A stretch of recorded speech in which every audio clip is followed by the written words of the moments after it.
What's going on there, folks? Good evening. It's the Earthmaster here on this Wednesday night, November 9th, 2022.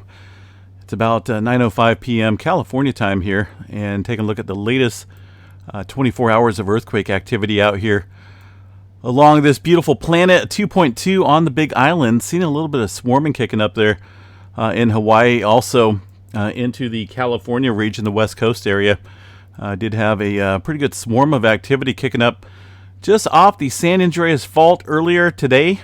Earlier this afternoon, started to see a little cluster of quakes here just shy of the southern branch of the San Andreas Fault here, about 10 miles or so, a little bit less than that. Little cluster of quakes kicked up all of a sudden. And this area did see some movement over the last 30 days or so. I've been watching a little bit of swarming activity around this area and up north as well. So kind of issuing a continual earthquake watch here for the SoCal area. Things are still kind of lighting up a little bit in the earthquake department along the West Coast. Some movement on the Garlock Fault structure as well. We did see a little microquake a couple hours ago here, 1.2 outside of Tehachapi. Very shallow at 1.1 kilometer deep there. Don't see too much activity out here, but I still think that one and the southern branch of the San Andreas Fault could trigger one another if things were to go wrong and start unzipping, so to speak. 1.1 near Lake Isabella, and some movement into the Long Valley supervolcano area just outside of Tom's Place. A little small microquake, 0.7, about 3 kilometers deep or so. Movement throughout the Northern California area. Not a whole lot up here. We did have some activity early this morning and last night just north of the Pittsburgh area. It's just right around the Bay Area here, around the east side, off of the, I believe it's the Vaca Fault zone. And there's a couple other small faults that run through here. Also some activity up into Nevada as well. Some of this from earlier this afternoon time frame, quite a few twos and some ones kicking up here. Overall, we've seen a pretty good uptick in movement across the West Coast and the inland areas of Nevada. Let's see here, down in the Baja California region, we did have some activity as well, kicking up a 3-pointer just south of the border there. Just kind of a continuance there of earthquake activity across the region of the West Coast, the plate boundary into Texas. Not a whole lot going on there today. Some movement outside of the Dibble, Oklahoma area, 2.7. That one coming in earlier this afternoon time frame. Out there in the Payne oil fields, it looks like. A couple small microquakes. The New Madrid zone, been kind of watching that. Been popping a few earthquakes off here and there. Today, earlier this morning, 2.4 and a 1.7. Now let's go check out the Big Island of Hawaii. Kind of lighting up like crazy right now on the northwestern flank here, northwestern flank. Seeing quite a bit of activity, including a 3.6 there in the mix. Quite a few twos and some other earthquakes as well, other smaller ones. Now, these earthquakes here are very consistent with magma on the move because the depth level here ranges roughly from, it looks like, about 2 kilometers to about 4.7 kilometers there. Some of the deeper movement earthquakes here. So get ready. This thing may be getting ready to fire up, so to speak. So watch that pretty closely. Also some movement outside the Kilauea area here, right in the crater at 2.2. And man, let me see what we got for the latest info here from the hazard notification folks. Looks like the latest update was put out this morning. Of course, this activity here that we're seeing tonight is well after this update. Doesn't look like anything has been changed. The current increase in activity does not suggest that a progression to an eruption is certain. And there are no indications that an eruption is imminent. But that was this morning. We'll see what tomorrow's update looks like. I do want to check out the raw data there on the seismographs, see what we got going on for activity here. Mauna Loa. We're going to go to the site here and check out the seismographs here. Up around this area and see what we got. Oh man, look at that. Why does it do that? Every single time. Every single time. Looks like here within the last couple hours, as we've seen those earthquakes ramping up, things are definitely showing up pretty nicely across the park here, or across the big island here on Mauna Loa. The biggest one, as noted, was that 3.6 at looks like let's see, 2021. Let's go back here. Yeah, that's going to be the 3.6 right there, and some other smaller quakes. But a pretty good swarm kicking up all of a sudden there this evening, so just be on guard. Prior to that, looks like some very small microquakes, very small. So this is kind of an uptick, definitely an uptick in earthquake activity there across the Mauna Loa region. Watching that pretty closely. Earthquakes coming in. All right, what have we had since this activity this morning here? Well, not a whole lot of upstream movement, and that's along the Kermadec Trench and the Tonga Trench. Now we have seen a little bit of activity here. The EMSC model is showing, looks like some smaller quakes here around the North Island, New Zealand area following that earthquake this morning. I should say the earthquake activity this morning, a pretty good uptick in movement, 6.8, 7.0, 6.6. And kind of just came to a stop here early this morning. So I don't think we're done yet there. It always goes through these little cycles.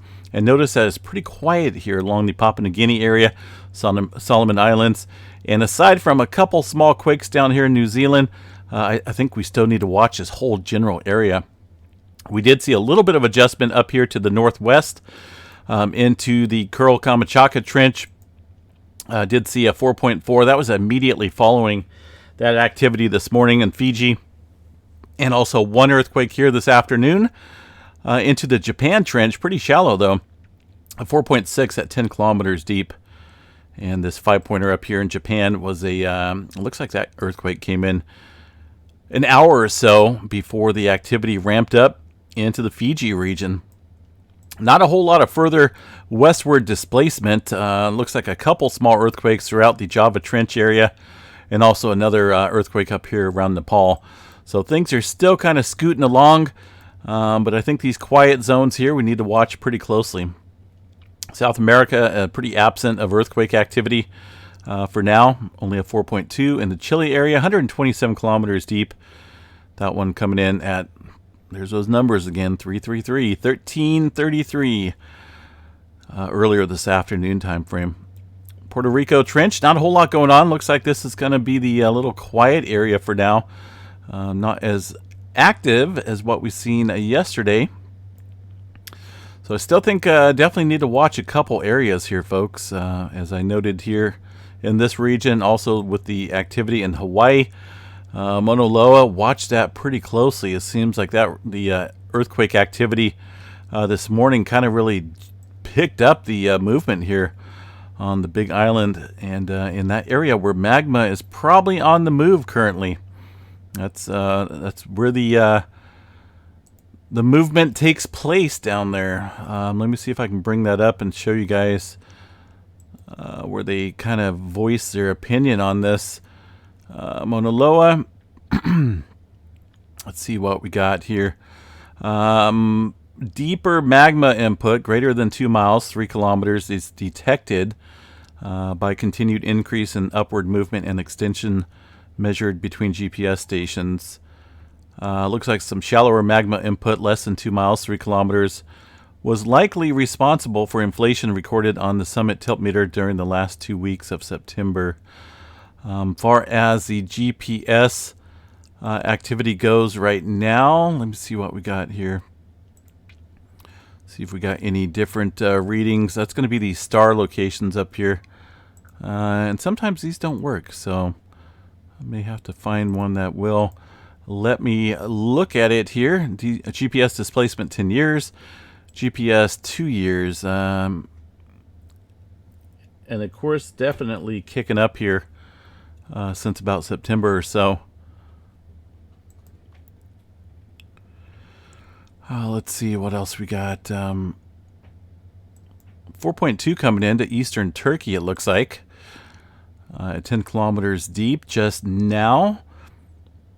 And activity there around Italy. That was coming in yesterday. Really haven't seen too much activity following that movement there. Looks like it was felt pretty broadly over the region, and some good shaking going on there. Looks like some strong to very strong reports of shaking around the epicenter there yesterday for that 5.6, and somewhat shallow earthquake there, about 10 kilometers deep.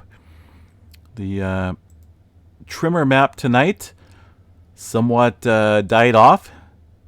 Looks like about only 63 epicenters of tremor along the Cascadia subduction zone. That's going to be about the southern end of the Cascadia there into Oregon and northern California. Yellowstone National Park here today. Not a whole lot of seismic activity locally at all. There's a lot of the movement, the surface waves being picked up from the earthquakes in Fiji this morning. But aside from that, only a handful, not even a handful, just a couple small specks here locally for seismic activity there at Yellowstone. The solar weather activity, about the same as this morning. Really haven't seen too much activity ramping up. Did have that little C flare pop up, but no major flares to report. Looks like a C1.1, the last one here. See what we got for the structures of the sunspots. 3141, the likely culprit of any possible flaring, but even then, these are not looking promising. They're super massive, super huge far as the magnetic structure goes, but there's not a lot of complex issues with it that would create that special spark between these regions. So unfortunately, I don't think I say that because I like to see solar flare activity. I'm not one of those fair weather guys, so that includes space weather. When it's boring, right? We want it active. I would love to see some auroras down here into the States, and specifically into Northern California. It's possible if we get a strong enough storm, a strong enough flare, and a subsequent large CME Earth-directed. Oh, no doubt we could see it. So just waiting and hoping for a big one when it comes to the solar flares. That's kind of what I'm talking about. A lot of people question my, why do you want to see a major solar flare happen? Why? Well, that's just, why do I like to see it rain and thunder and all that stuff? Most people call that weather nasty. Well, to me, that's perfect weather. Sunshine and 110 degrees, that's nasty to me. So, I'm not that fair weather type of guy. Enough of the rant there. Just letting you know, I read all those comments out there. I may not respond to all of them, but trust me, I read them all. So, yeah, right now, currently 65% chance of a C flare, M flare at 15, X flare degraded a little bit to the 5% level. And I think that's pretty reasonable considering not a whole lot of complexity there in the magnetic structure of those fields. We'll watch it, though, for some further development, hopefully. Things pretty stable across the BT component, and no major unexpected events kicking up right now. So, all right, folks, have a good day. We're going to jump off here. And, again, watch Mauna Loa. I think that's noteworthy to watch with this swarm kicking up here. I do have... let's see. I think I have 2.0 and above listed up here on the map. I did add that back up this morning. So that will pick up some smaller earthquakes across the area. And looking here, looks like following that earthquake around the Italy area, definitely seen some aftershock activity. Again, the USGS, though, will not show anything unless it's above the 4.0 threshold. But as we can see, quite a few 2s listed up there with that activity from yesterday, and some of this kicking off throughout the day today.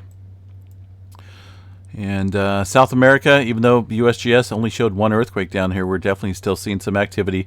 No major swarms, though, to take note of. But I think it's definitely noteworthy here to watch the further increasing pressure along the west coast and that 4.1 off the coast of Mexico. Kind of missed that on the USGS map, but it's there.